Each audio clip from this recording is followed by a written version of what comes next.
Morning, and thank you for joining us for Wednesday's episode of the Round Table. And we're going to have an interesting conversation today because one of the reasons I love doing live shows and just speaking to people is you never know what's going to happen.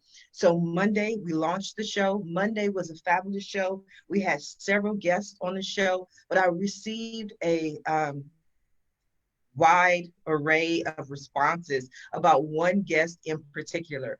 This guest, I think people were amazed with, they had questions for. I know I definitely had questions for. So today on Wednesday, we're going to bring him back, Mr. Chad MacDonald. Good morning, Chad. Thank you for joining us. Good morning. Thank you for having me. You are so welcome. Now, when we read your bio on Monday, we talked about all these different ways that you were saving the world and helping people and doing good. But we also talked about you being a stay-at-home dad. Hence the background, which I love. But there's so much more. Dive into that a little bit more today. What's going on with you today, Chad? Well, hello, everyone, and thanks again for having me on. What's going on today? Well, we're doing our best to remain positive in the face of very grim news. Obviously, what's on everyone's mind these days is COVID and the COVID crisis. And we're here in New York City in Hell's Kitchen, and we're literally in the middle of it. The Javits Center is 10 blocks that way, and it's now a field hospital. The hospital ship berthed 5 blocks right over there, and obviously they'll be taking care of ostensibly non-COVID patients, but I guess we'll see.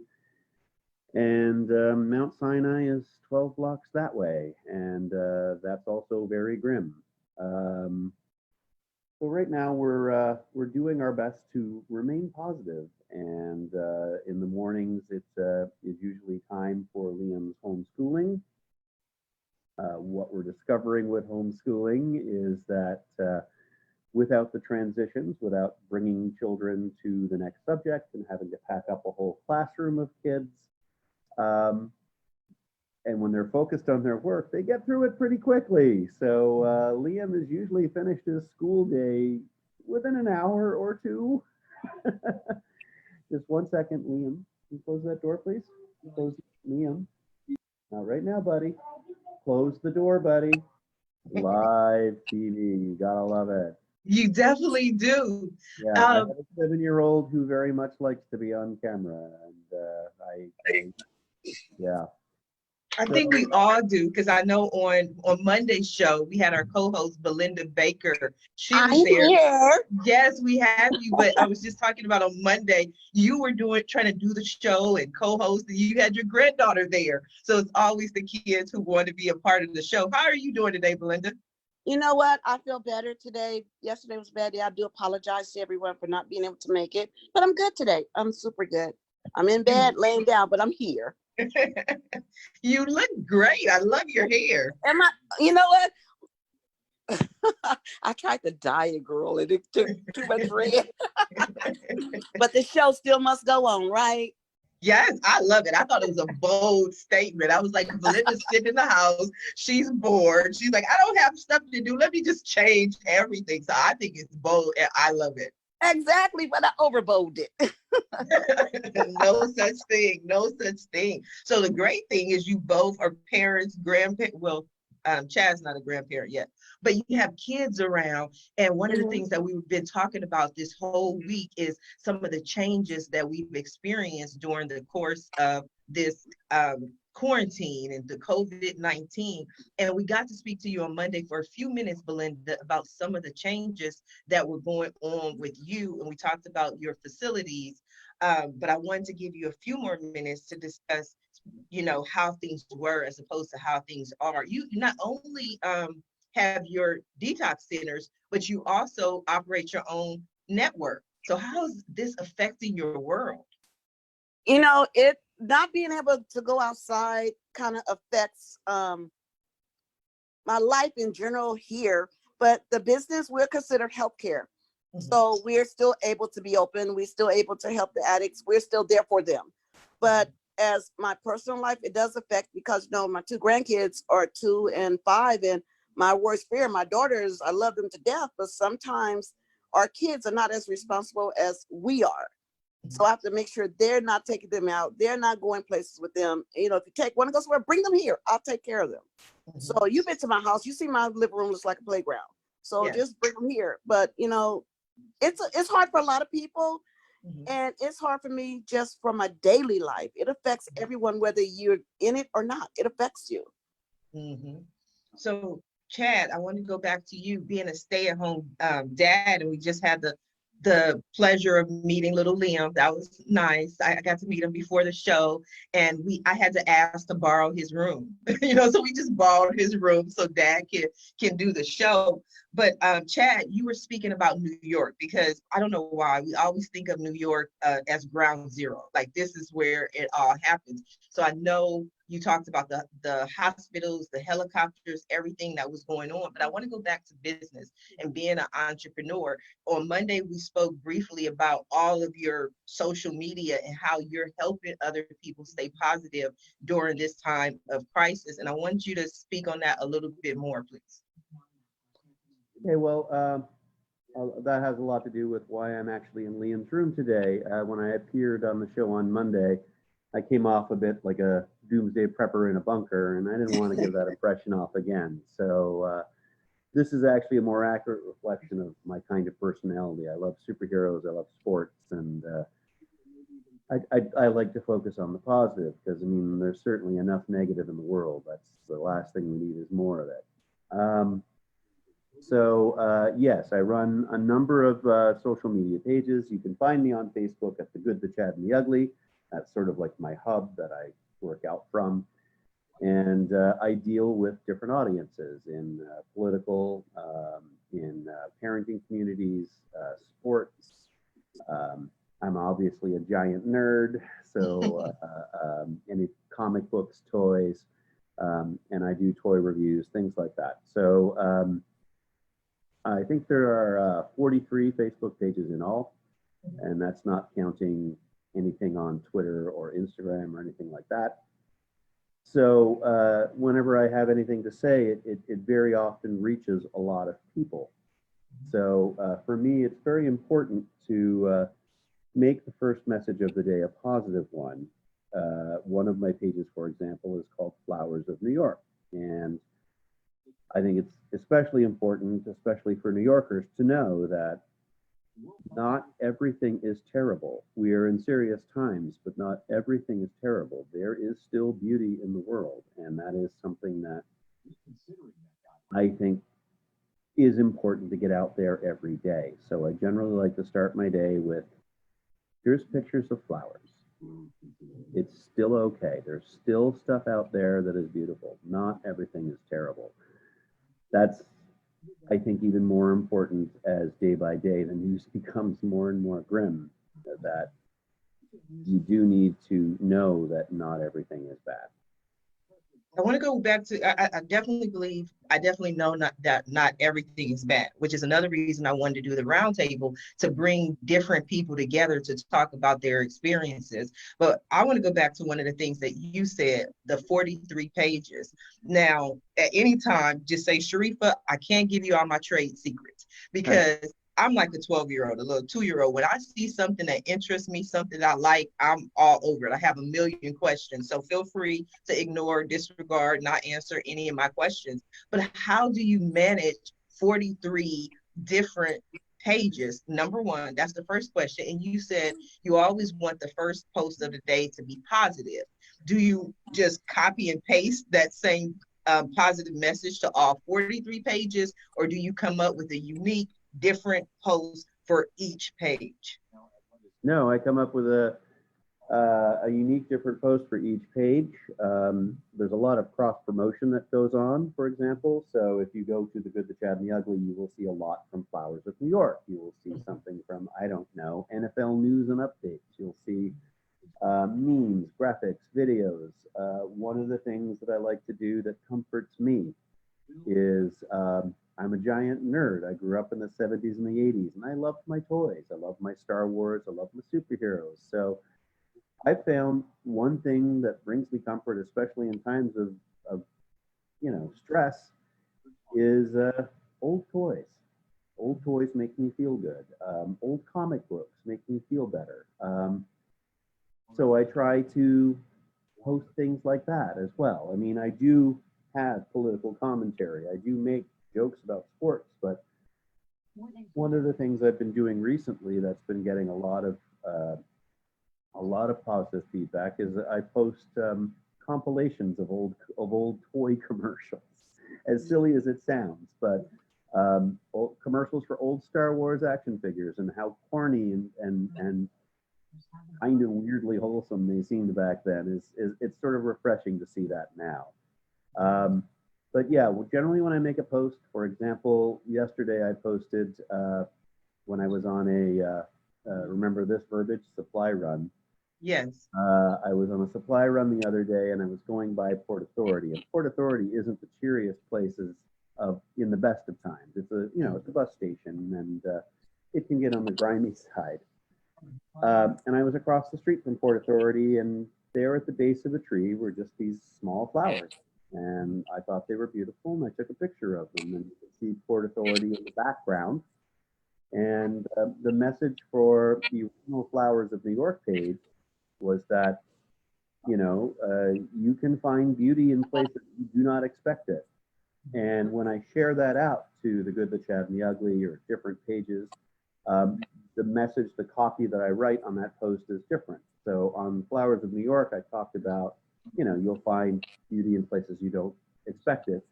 And then for the Good, the Chad, and the Ugly, when I shared it to that page, I actually wrote a longer missive and a bit of a paragraph, which was, Port Authority isn't the cheeriest place. You don't expect to find beauty there at the best of times, let alone on days like today. But it's important to remember that there is beauty in the world and not everything is terrible. So yes, I write different copy for each time I share the post to a different page. Oh, wow. Interesting. Now, I know there's been a lot of change as far as personality. One of the things I noticed that changed, at least in my perspective from Belinda, was I felt like she was always professional. But during this quarantine, I was able to see more of a lighter side of Belinda, more fun, more, interesting, all these quips and quotes and, questions to start conversations. Am I just reading into that, Belinda, or is that what you're experiencing now? Yeah, because you know what? Before this, I posted on Facebook every now and then, but now I find myself posting more and more and more. Number one, because I'm in the house. Number two is that I'm thinking and I'm trying to, put something to get people's response, to make people laugh, engage people. But what I was just thinking about when Chad was talking is that, there are so many drug addicts out there that need to be inside somewhere during this time. And I need to really start focusing how to reach them, how to bring them in. There's so many facilities that are empty.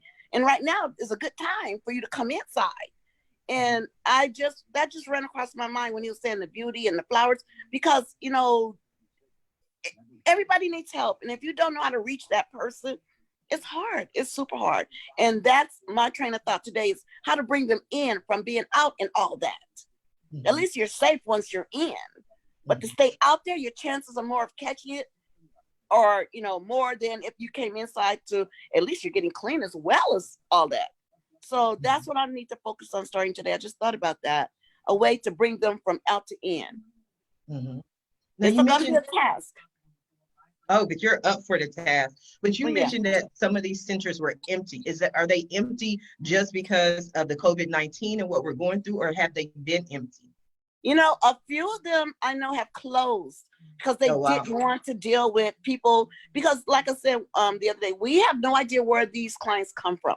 They're out in the streets, they sleep in the riverbeds, they're everywhere. So we are not knowing what they're exposed to. A young man came to me on Friday. They stopped him at the door because he had stuff all over his face. So they sent me pictures of it. And then just as he was standing there, a bed bug crawled across him. So I couldn't let him in. You know, unfortunately, he was a nice looking little young kid who needed help, but I couldn't let him in because we actually took a picture of a bed bug on him. So he had bed bugs. So I had to turn him away. And he said, if I go somewhere and get these off of me, can I come back? I'm like, sure you can. But, you know, he didn't come back. He went into treatment, but he went somewhere else. Somebody cleaned him up and we sent him somewhere else. But that's to say all people we can't take. And that's what we don't know what they have when they come to the door. We don't have any idea. But then there's some clients that come. Your one girl came yesterday. She has stuff all over her legs. I was hesitant to take her, but we looked at her. We have a doctor team. We have a good medical team. We took pictures, called them, and sent it to them. But she has skin rash. So I was able to take her. She has skin rash. It wasn't anything like that. But that's just say we have no idea. And some facilities don't want to deal with it. And then there are some facilities that are just closed because they're not getting clients that they need to come through the door. So I know a few right now that want clients but can't get clients. And some are just closing down. At least, you know, because at first we couldn't close our facility. We only could close for 2 days in a row by the state, because we're licensed by the state of California without any penalty. But now they changed it since the pandemic. You can say stay closed as long as the pandemic is going on and there's no penalty against you. Wow. But you mentioned you wanted to get the message out to more people that they need to come inside. Yeah. Do you have Chad? I want to talk about that. I want to go to Chad. Belinda was saying, obviously you heard her, you know, bringing more people inside from, you know, someone who spends a lot of time speaking in different voices, because like you mentioned, you do cross promotion, but they have to be particular to any page. What kind of thoughts or ideas or advice would you have on getting messages out to more people? Well, that's the trick, isn't it?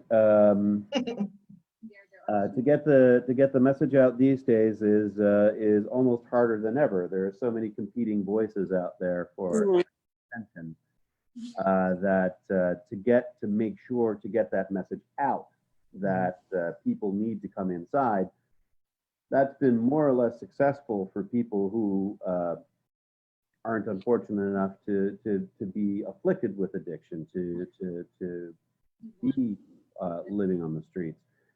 That's to your point. That's something that I've seen. I mean, I just was around Port Authority, and unfortunately, we've had in New York a lot of the shelters had been closed recently, and a lot of the communities, for example, where I am in Hell's Kitchen, there used to be a lot more shelters and centers to help people who were addicted, to people who had been turned out of their homes, and many of those had been closed down.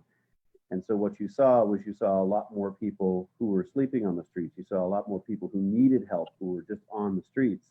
And now that you have most everyone indoors, their plight is even illustrated even further, because now you see them without the relief of other people there as well. So when you go by Port Authority, when you go almost anywhere in the city, almost half the people you do see on the streets are those people who need to come inside, as to what you were talking about. So they're there. If I were to try and get the message out that you need to get these people inside, what about just going out and filming them? I mean, they're more visible now than they ever were. A lot of the problem why I think, in my humble opinion, why the homeless population isn't served as well, and why people who are afflicted with addiction aren't served as well, is because they're so easy to ignore. The average person walk right by them without seeing them. It reminds me of I don't know if you saw the old Terry Gilliam movie, The Fisher King, but there's this one scene in Grand Central where Tom Waits plays a homeless person, and he talks about that, and he talks about how he's a warning sign for people. At best, he's a warning sign. He goes, You know, you might want to go in there and attack your boss because he's driving you crazy, but then you think about me and you don't do that. And I think there's some truth in that because the average person is so wrapped up in themselves. To reach them is a hard thing to do. And especially when you're dealing with the unfortunate people, the people who are afflicted by addiction, because there's also they have to deal with a lot of stigma that is not fair. That Yeah. they're poor, they deserve it. They made bad life choices, they deserve this, and that's usually not the case. But as it is right now, the people who are homeless, the people who are living on the streets, the people who are afflicted with addiction, right now they are more visible than ever. You can easily find them on the streets because they have nowhere else to go. So when you are on the streets and there are less people, we're more likely to see them now, and they are harder to ignore. Perhaps if you were to try to get the message out that these people need to come inside, could be just something as simple as walking around the streets and filming to see how many are still there. I know myself that if I walk behind Port Authority right now, I'm still going to see the people who need help, the people who are out of homes, the people who are afflicted by addiction. And where before the quarantine happened, every once in a while you would see someone pulling up, whether they were on a religious mission or whether they were a charitable organization, and putting out food for them. You just don't see that anymore. So now they're there, but they're without the people who are helping them. So I feel for you running a center for people who are afflicted by addiction right now, because that's got to be harder than ever right now. It is. It is. I can imagine. And then also with everything going on in the world and everything we hear is go inside, go inside, go inside. It would seem to me, and this is not my profession, so that means I have no idea what I'm talking about, but that people may tend to go, because sometimes addicts especially have these little holes, you know what I mean, like houses or places that they hole up for a little while whenever they need to do whatever they need to do. So fear kind of pushes us into a hole, as opposed to, I'm gonna turn this into a question for you, Belinda, but do you feel as if they're going further into their addiction because of fear, as opposed to having this as a wake-up call that I need to change my life, that I need to do something different, I need to go to rehab? Yeah, that could be true. Mostly the age range that we are really dealing with are 18 to 25. That is the age range of all the people coming to my facility are 18 to 25. Lately, it's been 18 to 23. Mm-hmm. And they have family, but their addiction just has them separated them from their family. Mm-hmm. So they do have, but the addiction overtakes them. Mm-hmm. Sometimes that drug is more powerful than any word you can say to them. And that's what happens. So it's kind of hard to fight a drug. It's super hard. I know there. I've been there. I know. I've been clean 28 years, and it was hard to get through that first year, but I've done it. So it's hard when it's mind over matter, really. But some people at the time you're in addiction, you don't see that. Mm-hmm. Wow. Congratulations. 28 years, nearly 30 years. That's nothing to sneeze at. Wow. I'm so happy for you. So proud of you. Thank you. That's how I got into the industry I'm in, because of that. Mm-hmm. I think you got in because of your heart. You have such a big heart. You're such a giver. You're always willing to give and to help people. But I want to go back to one of the things that you mentioned, the age group, the 18 to 23, 18 to 25. I just want to know, do you feel, or based on your research and statistics and experience, that it's that particular age group? Because those are the people who are willing to come in and look for help, as opposed to older people who have maybe been down this road a time or two and just kind of are used to the life that they're living? I think the thing is that with, I talk to them when I go to the facility, and some of them, they just, they go in spurts. Mhm. They're out there, they use, then they get tired. They want to come in because, we feed them and they have a roof for at least 30 days. But then some of them just can't stay inside. Then they go back out. They, it's called on a run. So they're doing whatever they're doing. Then they come back. It's like, in spurts, they go, they come, they go, they come.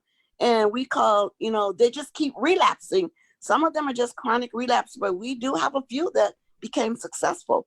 And all my staff were at one time an addict. You will always be, but now they're clean. So I only hire clean staff that have been in addiction before, because they know how to deal with people that are in addiction. Except for my daughter, she's the only one, but she's administrator, so she don't have to deal day to day with the clients. But Now, everybody else. On social, didn't mean to interrupt you. On social media, I was so happy because you posted a letter the other day from a young lady who, the whole letter was, Belinda, I lied to you. I deceived you, but it turned around and became a positive. I want you to share, and you shared that on social media. You removed the name and everything, but you were vulnerable enough to share this letter on social media. And I want you to talk about that a little bit. Yeah, this young lady, I had a sober living home for women with kids. And she happened to be the first one that came in. It was in Orange County, the house you went to that time we opened. For women with kids. So it was her and her daughter there. Her little girl was like 2. And so she was the manager because she was the first one. And I thought she was clean. She tested clean for a good while, but then she started using, but it took a minute before it started showing. Eventually you could use, but it'll always start to show. So it started showing. So then I put her in treatment. I detoxed her. I even let her bring her little girl with her. And we detoxed her. I sent her back. And then what she started doing was using again a little bit of time. And she was with me about 4 months all total. So it got to the point that I had to let her go because I saw really bad things. She had a car. She was having a wreck every other day. She was going to kill herself or her daughter. So finally, I just had to be stern. You got to go. You can't be here. So she did leave, and she wrote that letter to me. And I asked her if I could post it before I posted it. She said, of course, yes, you can. So I just didn't post it, but I asked her. And, she had took her name and stuff off of it when she sent it to me. But she's now 8 months clean. She was alcoholic. She's now 8 alcoholics and Xanax was her thing. So now she's been 8 months clean. I could tell she's working a program because of the verbiage in the letter. It says she's working a program. So she did, she's on the where you have to make amends to people you deceived in. I was one of the ones she made amends to, because even though she used the first time, I detoxed her and I put her back, and I believed her a few times, and she was just lying most of the time. But it is what it is. Those are the things we go through. And now today she has her daughter. She's good. She's really good. And this is the talk. I've never heard her talk like that. So I know she is actually doing it. That's beautiful. That is beautiful. I love what you're doing. I love everything that you're doing. I want to go back to Chad for a minute, because we talked about drugs and how they can affect people during this time. One of the things that you talk about and you help people with, Chad, is the whole gun violence epidemic or gun violence issue. But during this quarantine, COVID-19, this epidemic, I've seen articles in news where the purchase of guns has gone through the roof. Like, people got toilet tissue, water, and weapons. What are some of the conversations you had? Because I know this is one of your areas of expertise. Yeah, it is.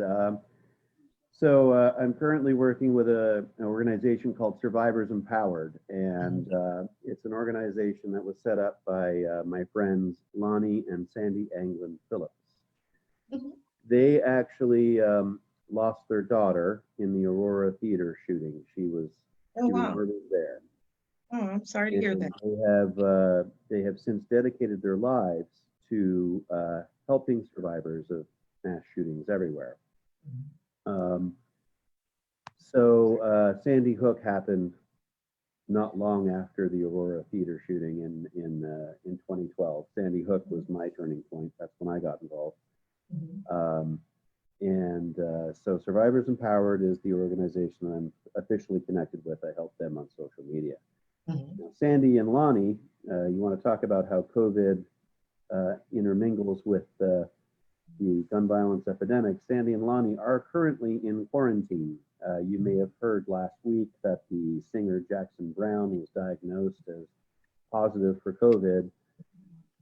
Sandy and Lonnie actually had lunch with him just just a few days previous to that. So they are now in quarantine because of that. So on top of everything else they've been dealing with, COVID has also affected them personally.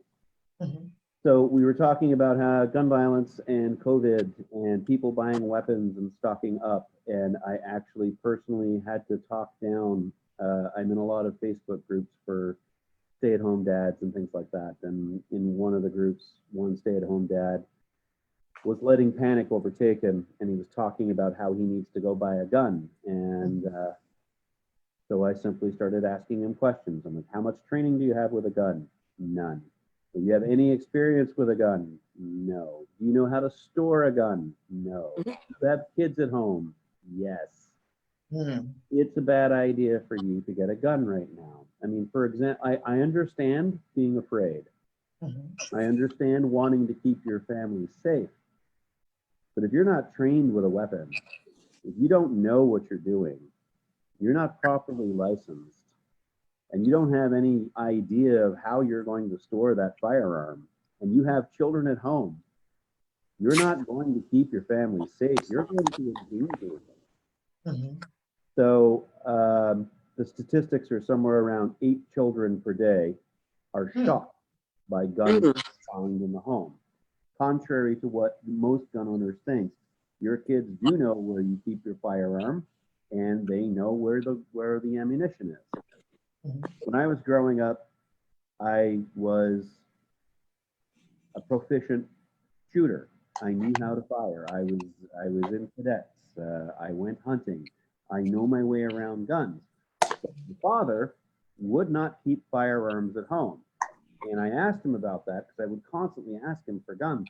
Why can't we have this gun? Why can't we have that gun? Because they were fun, they were cool. And his response was, you and your brother get into everything when we're not around. I can't have a gun in the house. You guys will mess around with it. And he was right. We totally would have. And that's why he put me into cadets, because he goes, you want guns so much, then you will learn to use them the proper way. And I was trained. I had it drilled into my head that these are not toys. These are not fun. These are not something that you play with. These are weapons, and they have one purpose, and it is to kill people. Yes, they can be used for tools to do other things, but a firearm's primary purpose is to kill or wound another person. Simple. You can use them for hunting. You can use them for other things, but a handgun is really only useful for one thing. Now we've seen sales of guns spike, and that has been through fear. The gun lobby, unfortunately, likes to drive sales by scaring people. They've been doing this forever. Remember when Barack Obama was president and how every second day he was going to come and get your guns? He never did. Remember when he was president? When he was president, yes, excuse me. But the NRA's constant drumbeat that they got out over and over again was that, he's going to come get your guns. He never did. Then their big thing was when 2016 and Hillary and Trump were running, and the NRA went full behind Trump. And again, Hillary's going to come get your guns. Doesn't matter now. Trump ended up winning, and with Trump in charge, gun sales actually fell because now nobody's coming to get your guns. So with the COVID happening now, once again, the NRA is drumming up. They pressed lawsuits against California for deeming that gun stores were non-essential. And so the NRA quickly rolled out a ton of lawsuits against California for that. And the argument now is that gun sellers and gun stores are essential and that we need them. Why? What are you going to do? You're going to shoot the virus You're gonna put guns in the home of people who aren't trained and who have children. We've got 8 kids a day already that are getting shot and getting killed by found guns at home. Having a gun at home, especially if you're untrained, increases the rate of suicide, increases the rate of homicide, whether negligent or on purpose. You've got domestic abuse situations that are immediately made worse by a gun. You have a lot of misinformation being peddled out there by the gun lobby and by one man in particular by the name of John Lott, who invented the whole more guns means less crime. That's actually not true. America has been pumping guns into its society as the answer for everything for years now, and it's gotten worse since Sandy Hook. And what has happened? Shootings have become more frequent, and the body counts have gotten worse and worse. As it turns out, more guns means more shootings. The issue behind all of this is that as people, we are naturally nervous. We are naturally scared of things. We want security blankets. And that is the sort of feeling that the gun lobby takes and twists.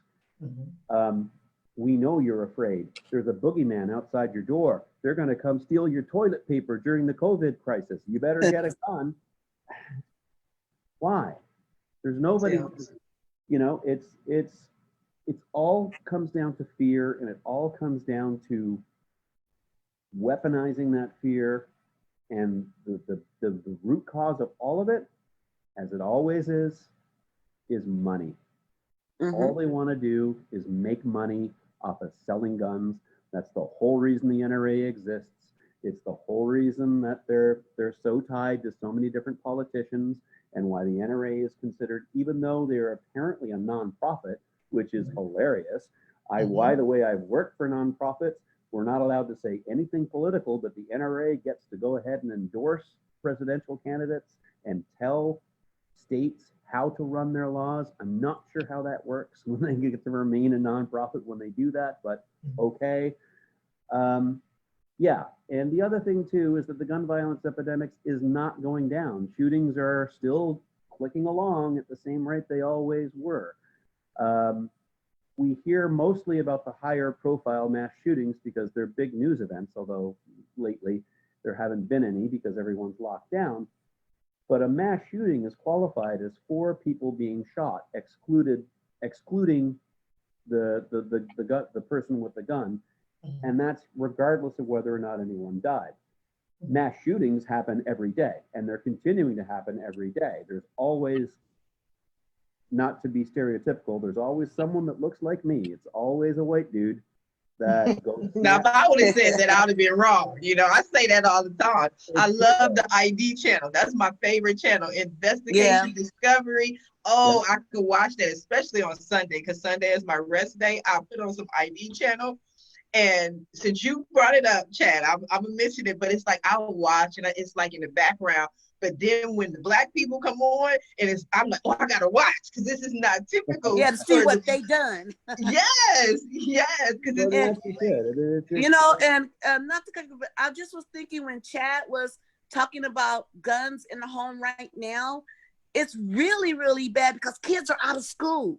Yes. Some kids are at home by themselves. And what do? They search. Yep. They find something to do. They find something to play with. Oops, here's a gun. Let's play cowboys. And not knowing what can happen. Yeah.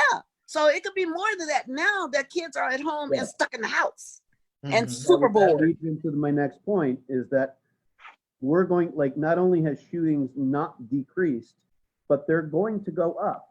Now that we're all locked in with each other and driving each other crazy at home, it's not going to take long. I mean, like, people are already stir crazy. I think this is hilarious.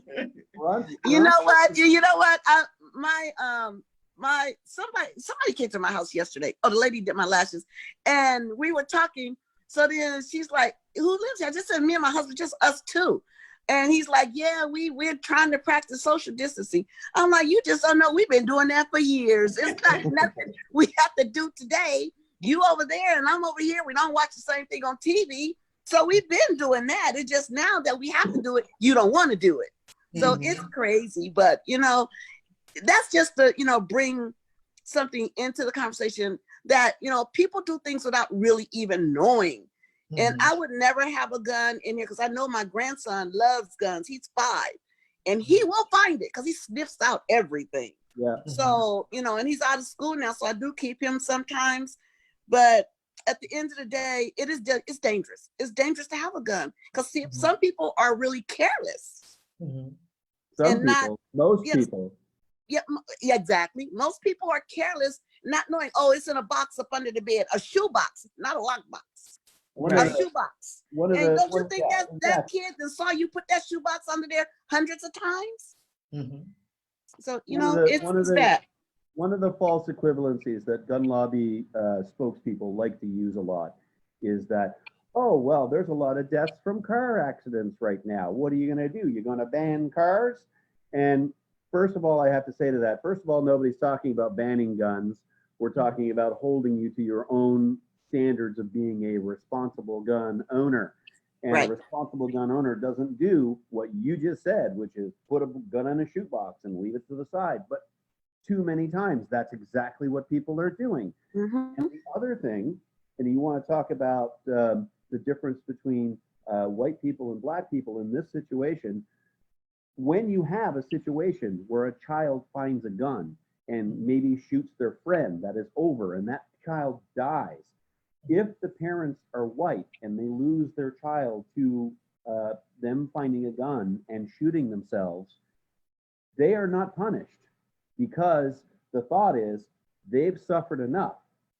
But if it's a black family and a black child finds a gun and kills himself, those parents are punished. Exactly. You're right. You're right. Isn't that strange? So you're right. Yeah. The other problem, of course, is that, as I was saying, is that the shootings aren't going down. They're still maintaining. We're just not hearing about it. Yeah, because of this virus. Right now, everything's COVID, but I mean, there's still every day there's a guy who looks like me who just goes crazy and shoots his family one day. Those sort of incidents are continuing unabated. They're still happening. Children are still finding guns.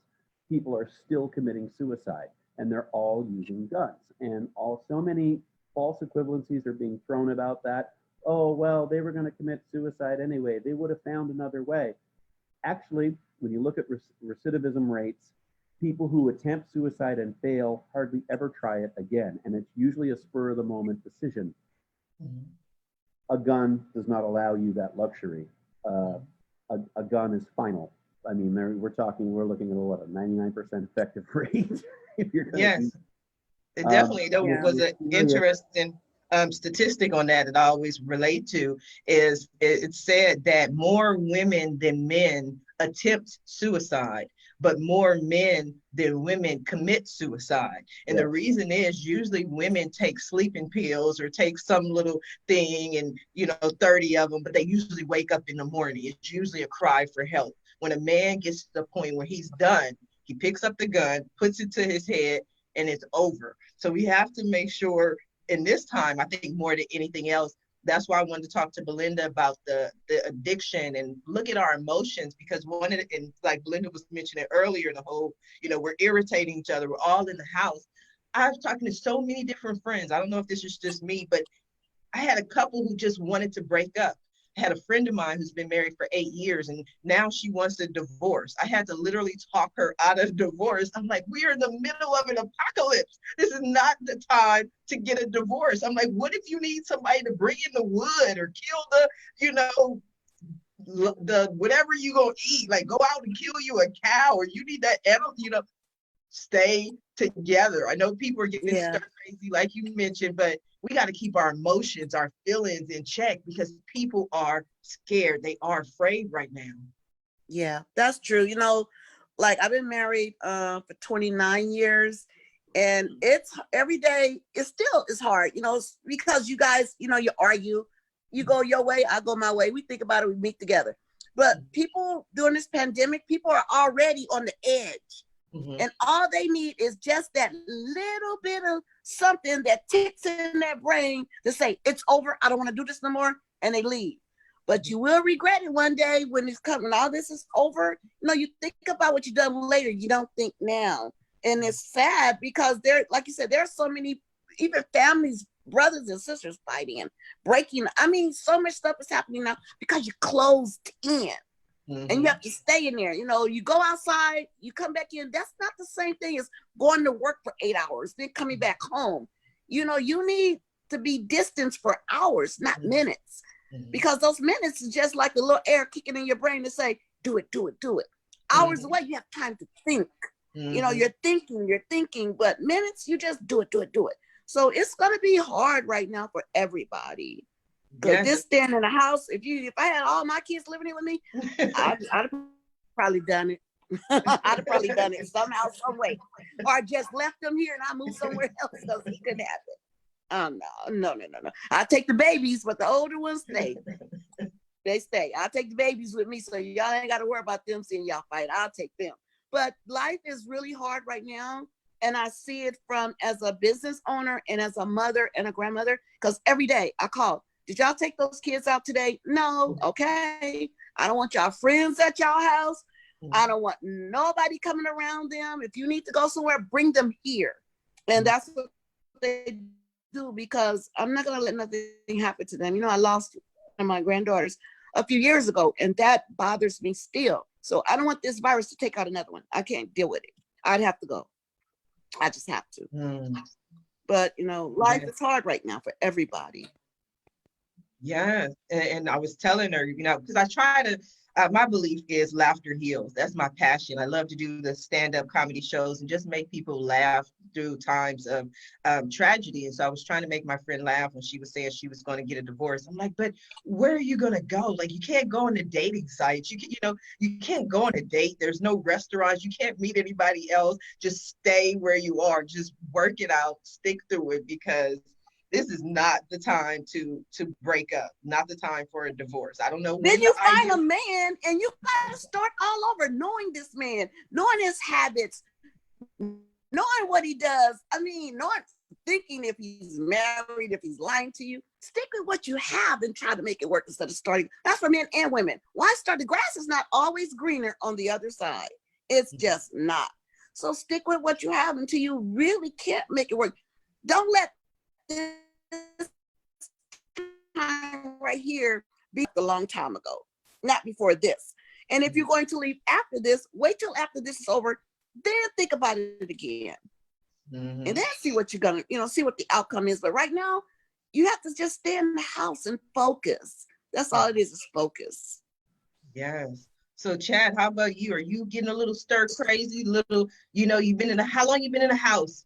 30 days? Oh, wow. Has he? No, I'm asking. I'm just making up numbers. Oh. Not quite that long. Schools here were closed on March 16th. So we've obviously been in since, but we were in before that. The 16th was a Monday, so 15th, 14th, 13th, 12th. So Liam's been home from school since the 12th. And the reason he's been home from school since the 12th, because I actually fell ill on the 10th or the 11th. And I actually had a lot of symptoms similar to COVID, but not quite. I just know that I felt really terrible.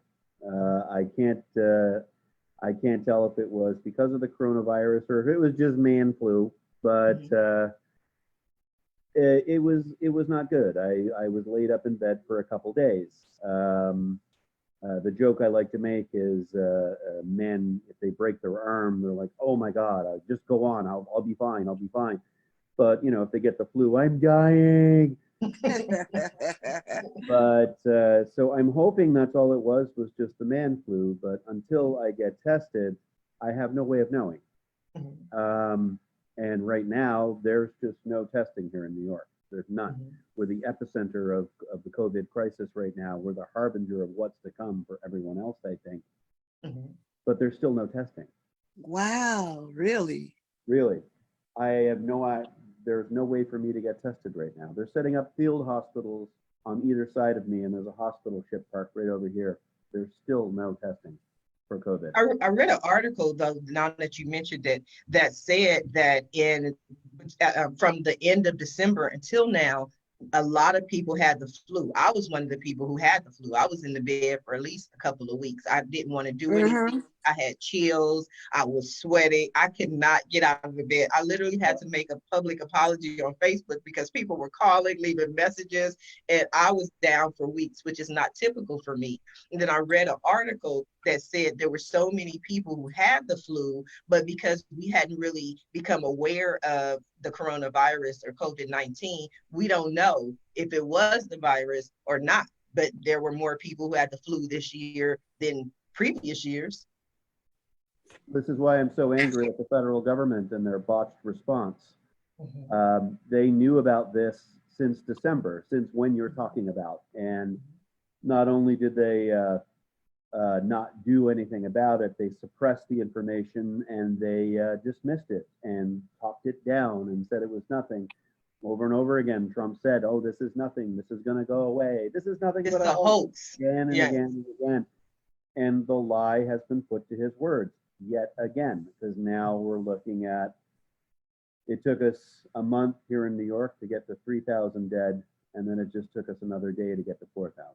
But you know what? The question I have is that, because I remember back in November, December, when people were saying, oh, I had this cold or this flu, it lasted for 2 weeks or 3 weeks. I remember that.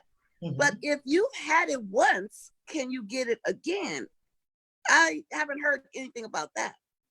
I read that. Oh, go ahead, Chad. Whether or not you, if you have it again, by that you mean show symptoms, like I was sick, will I get sick from this again? Yes. Well, that's something I can't speak to, but what I can speak to is that the virus will remain within you. And even if you don't get sick, you can make other people sick, which is why we're all doing this right now. Yes, so, I read on that as well. So I'm not exactly sure. I did read that, and I'll have to find the article. I'll find the article for you, Belinda. But they were saying that once you have it, then you're not going to be sick from it again, which is they were talking about one of the reasons why you have other illnesses, they give you the vaccine. And the vaccine actually is the illness. They're putting it in you so you can get it into your system, get it out of your system, and that you're done with it. But I want to mention and state, I am not a doctor. I have no degrees in anything. I love research. I love reading. So I'd like to find that article. But that's what I've read. Well, the reason the coronavirus is so prevalent right now is because so many people are infected with it and do not show symptoms. Yeah, they don't know it. My assumption going forward is that I am infected. My assumption going forward is that my family is infected. We may not be showing symptoms, but we are probably carrying the virus. And this illustrates right now just how botched the federal government's response has been. Senator Rand Paul of Kentucky was just diagnosed as coming down as positive with the COVID virus, and he showed no symptoms. That morning, he was in a congressional gym. He was in the congressional meeting places. He was meeting with other members of the Republican Congress. Later that day, Mike Pence, our vice president, came out and said, if you're not showing symptoms, you don't need testing, which makes absolutely no sense because Rand Paul got tested and he showed no symptoms. The problem is not the people who are showing symptoms. The problem is people who aren't. And that is why we're doing this. It's why it's so dangerous, because we don't know who has it. We don't know who doesn't. And testing over and over again. When you look at the places like South Korea or Japan, who have successfully, well, not successfully, but have more successfully battled this epidemic than the United States has, it is because testing. They went down. Who has it? Who doesn't? Separate out those who have it from those who don't. Stop the spread. Flatten the curve. That's what they've done successfully. And it's why that we haven't seen the epidemic levels in South Korea or in Japan that we're seeing here. The flattening the curve right now in the States, we're some time away from that because we're so far behind the 8 ball. Trump knew about this, and the Trump administration knew about this since at least January. And they're all now saying, oh no, we couldn't do anything because the Dems were distracting us with impeachment or whatever. Well, that's all happy malarkey because they didn't do anything. They didn't show any witnesses. They did nothing but block testimony. They did nothing but let one side talk and then just shut them out like we all knew they were going to. And all Trump did was play golf and throw parties. I mean, how was he distracted? That's what Trump does. I want to ask a question about one of the statements that Trump made as far as reopening the government. I call it the government, but reopening everything. Yeah. He said America's not meant, it was not built to be shut down. So initially he was planning to try to open it April 6th, and then he moved to Easter Sunday. And Yeah. now I think we're somewhere around April 20th. But what are your thoughts? First, I'll ask Belinda, and I did not want to go to chat, but what are your thoughts, Belinda, on how we come out of this or reopening everything? You know, number one, a lot of people will not come out of this. A lot of businesses cannot overcome being shut down this long. They've lost so much money, then you lose your savings. How are you going to come back out of it? And I think if there's no cure and you open things up on Easter, that's like, what, 2 weeks away? Nothing has changed. Nothing's been accomplished. You're going to have more people getting sicker because people, like I said, people don't even know they have it. So what's the difference between today and 2 weeks from now, unless they come up with a cure?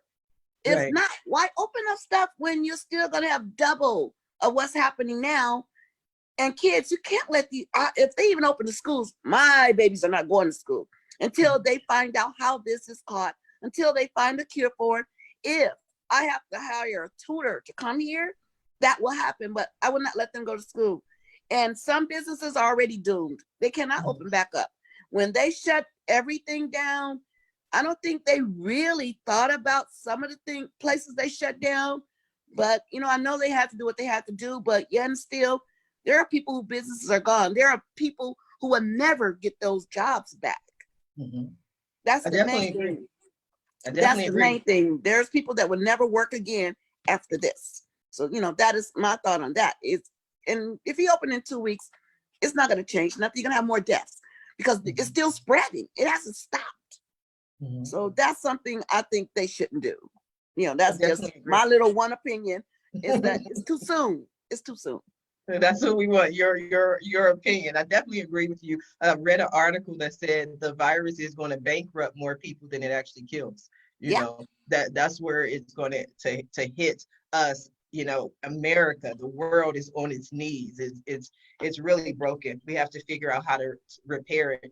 Even though one of the opportunities is you have our families coming together and people working from home. So it's having an incubation of creativity, people, entrepreneurs coming up with new ideas, because we still have to eat. We still have to figure out how to survive. But our old way of doing business, our old way of that job we had, is not going to be there. I definitely agree with you on that point, Chad. And one other thing just came into my mind, I'm so sorry, is No, the okay. rent. They're saying, Yes. oh, don't pay rent for April and May, but then you're not saving anything if you can pay your rent, because you're still gonna have to pay it. You just can't pay it now. And when this is over and you still owe that back rent, they can still evict you.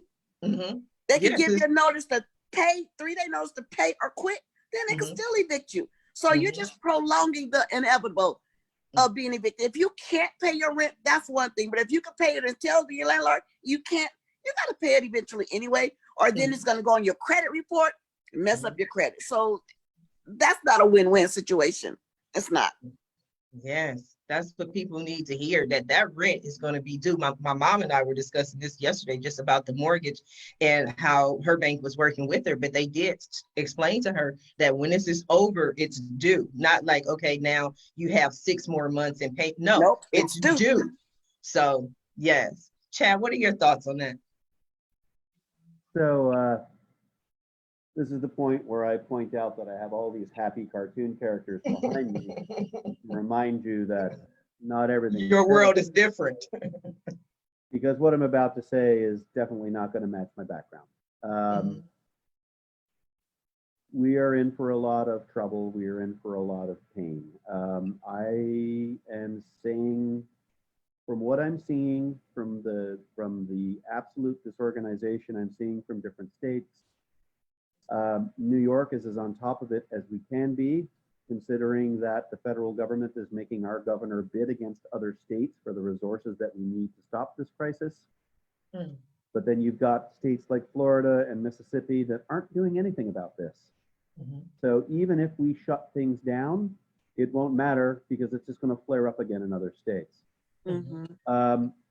I've used this analogy for gun violence and the patchwork, the patchwork fabric we have across the country for gun laws. In New York, for example, gun laws are sane and common sense, but in other states, you can just walk around with a gun, whatever.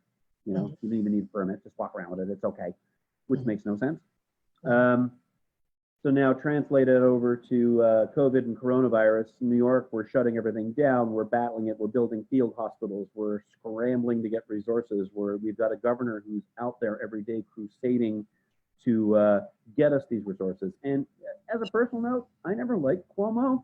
He always personally annoyed me, but the leadership I'm seeing from him right now is pretty special. Mhm. But it doesn't matter if we get it locked down if other states aren't doing their same due diligence, if other states aren't doing that same responsibility. And I'm not seeing that. Florida is got an even greater hotspot going on than New York does, but they're not getting the coverage because they've got a governor that won't shut down. They've got a governor that's not listening to scientists as a medical community. In Wyoming, the governor just went up and said, no, we don't believe any of this. We're going to shut down. Here's our medical officer. And the medical officer came up and said, yeah, we need to shut down. And the governor's like, nah, we're not going to do any of that. So the irresponsibility we're seeing from other leaders in different states and in the federal government is going to prolong this. Mhm. People are saying, oh, April 30th here in New York. No, we're in this for the long haul. Johnson & Johnson was talking about how they're working on a vaccine now. They're just working on the vaccine now. By earliest, they'll have this by 2021. The pandemic is about 400 days. This is going to go on and on. The more disunity there is, the more discord, the more truth is divided down partisan lines as it is right now, the longer this is going to go on. Yes, you're right. Businesses are not going to survive this. I'm also saying we're probably looking at a complete and total economic collapse. I mean, we've got a faulty healthcare system that is straining at the seams already, and we're just at the start of this. We've got an economy that is supported heavily by insurance companies that are going to get smashed. I mean, everyone. I mean, Trump just said the other, yesterday? He's like, we're going to try and keep deaths between 100 to 200,000 people. Well, what? He's expecting, at best guess, 200,000 people dead. Do you know how many people are going to have to be in the hospital for that to be just 200,000 dead, especially if we're looking at a death rate of 2 to 3% from COVID? If that's 200,000 people that die, that's millions more in the hospital. Mhm. And the system cannot support that. It's not set up for that.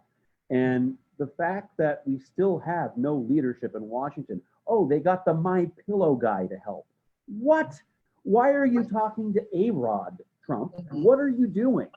And what we're looking at is probably the most significant disaster to hit the American economy that has ever happened, quite frankly.